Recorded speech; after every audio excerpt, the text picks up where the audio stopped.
कुछ तो कर, यूं ही मत मर। एक बार एक राज्य में बड़ी खुशहाली थी। जनता बड़ी खुश थी क्योंकि राजा बड़ा दयालु था और हर किसी की मदद करने के लिए हमेशा तैयार रहता था।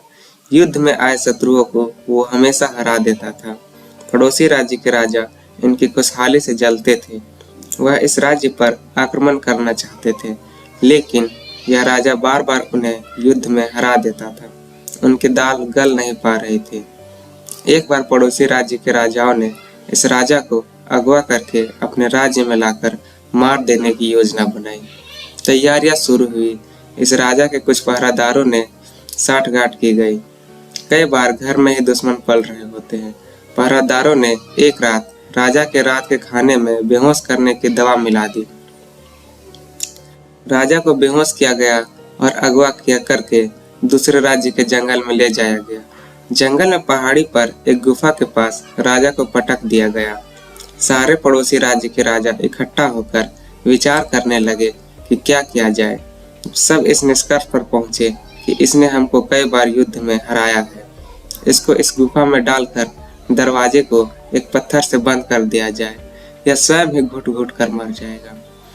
आदेशानुसार सैनिकों ने राजा को गुफा में रखकर दरवाजे को एक बड़े पत्थर से बंद कर दिया। पड़ोसी राजा इस बात से खुश थे कि राजा गुफा में मर जाएगा और इसी खुशी में अपने अपने राज्य वापस चले गए। गुफा में राजा को जब होश आया तो सुबह हो चुकी थी। अंदर धूप की कुछ किरणें आ रही थी। आंख खुली तो अपने आप को एक गुफा में बंद पाया। बाहर दरवाजे पर एक पत्थर रखा हुआ था। राजा को बाहर निकलने का कोई उपाय सूझ नहीं रहा था। राजा को लगा कि इसका सब कुछ खत्म हो चुका है। इसकी जनता इससे छिन चुकी है। यह कहाँ पर है इसे खुद मालूम नहीं था। अब राजा का हौसला टूटने लगा था। राजा उदास होकर बैठा। तभी अचानक इसकी माँ का बचपन में दिया हुआ मंत्र याद आया, कुछ तो कर, यूं ही मत मर।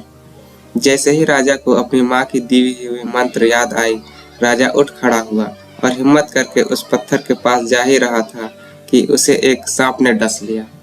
राजा एक बार फिर से नीचे गिर गया। फिर से हौसला टूटने लगा, लेकिन माँ का दिया हुआ मंत्र कुछ तो कर, यूं ही मत मर ने उसका हौसला फिर से बढ़ाया और इस बार उसने अपनी कमर से कटार निकाली और पैर के उस हिस्से को काट करके फेंक दिया जहाँ सांप ने डसा हुआ था। एक मुसीबत खत्म हुई कि दूसरी मुसीबत आ गई। वहां से खून बहने लगा। राजा को कुछ समझ में नहीं आ रहा था। तभी मंत्र याद आया, कुछ तो कर, यूं ही मत मर। राजा की कमर में कपड़ा बंधा हुआ था। कपड़े को पैर के उस हिस्से में बांध लिया जहां से खून निकल रहा था। एक बार फिर से राजा उठ खड़ा हुआ। वह बात याद आई जो माँ ने उसे कही थी, कुछ तो कर, यूं ही मत मर। राजा हिम्मत करके उस पत्थर के पास गया और सारा जोर लगाकर उस पत्थर को धक्का दिया। पहाड़ी पर गुफा थी। पत्थर थोड़ा सा खिसका और लुढ़क कर पहाड़ से नीचे गिर गया। कुल मिलाकर दरवाजा खुल गया और राजा अपने राज्य वापस आ गया। कुछ तो कर, यूं ही मत मर। बस इस एक मंत्र ने राजा को मौत के मुंह से निकालकर दोबारा गद्दी पर बैठाया। छोटी सी कहानी जिंदगी में बहुत बड़ी बात सिखाती है। जिंदगी में अगर आपको मोटिवेशन चाहिए तो सेल्फ मोटिवेशन लाइए। कोई और आपको मोटिवेट नहीं कर सकता। आप खुद अपने आप को मोटिवेट कर सकते हैं।